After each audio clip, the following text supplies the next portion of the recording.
नमस्कार दोस्तों।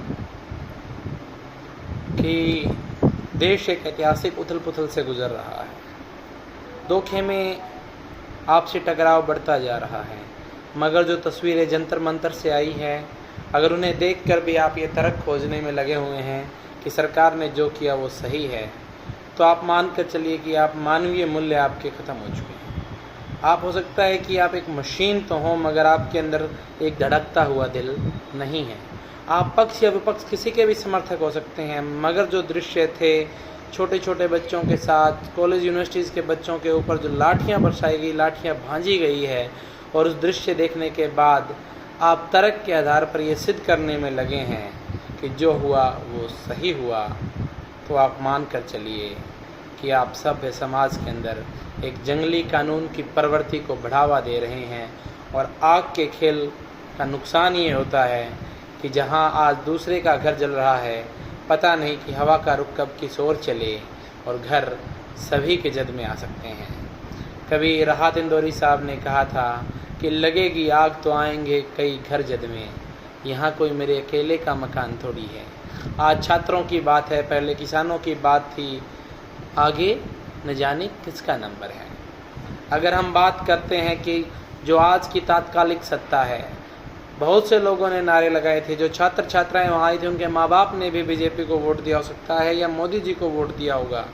मगर बात अब है कि क्यों कुचला जा रहा है।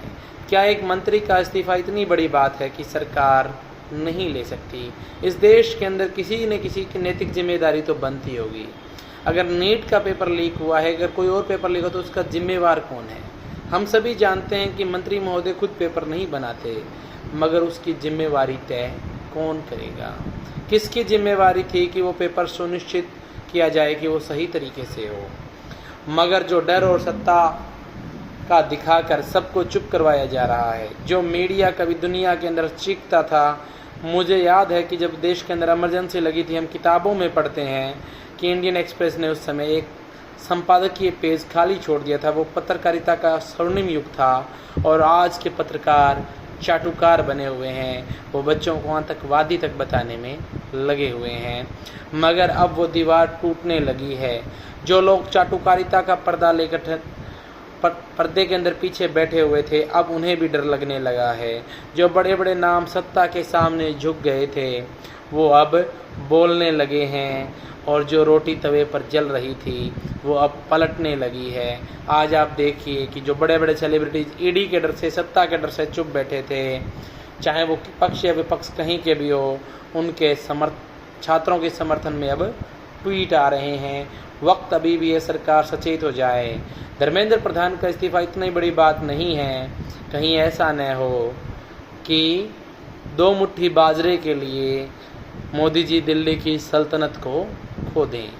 आज हम देखते हैं कि करीना कपूर, आलिया भट्ट, पीयूष मिश्रा, जिन्हें आजकल हम दक्षिणपंथी विचारधारा के तौर पर देखते आए हैं, वो लोग भी छात्रों के समर्थन में खुलकर बोल रहे हैं। सलमान खान जैसे बड़े अभिनेता खुलकर सामने आकर छात्रों का समर्थन कर रहे हैं। सरकार और पुलिस की हिंसा की कार्रवाई का विरोध कर रहे हैं। ये वक्त है कि जब चीज़ें तेज़ी से बदल रही है। अब हम देखते हैं कि कभी किसी ने कहा था कि ये कुर्सी ही है, तुम्हारा जनाजा तो नहीं, तुम कुछ कर नहीं सकते तो उतर जाओ। सरकार अगर कुछ नहीं कर सकती, छात्रों के साथ संवाद नहीं कर सकते, मंत्री जी का इस्तीफा नहीं हो सकता, आप ठीक से पेपर नहीं करा सकते, तो कम से कम आप ये कीजिए कि इस्तीफा दे दीजिए, आपकी इज्जत बच जाएगी। एक देश ने आपके ऊपर एक स्वर्णिम दौर तक विश्वास किया है। जो आज मंजर अब बदल रहा है, जो आज 2011-12 के अंदर देश के अंदर मंजर कांग्रेस के विरुद्ध था, जो तात्कालिक सत्ता के विरोध के अंदर चिंगारी थी, वो आज अब चिंगारी सुलगने लगी है। वक्त रहते सरकार इस बात को संज्ञान में ले।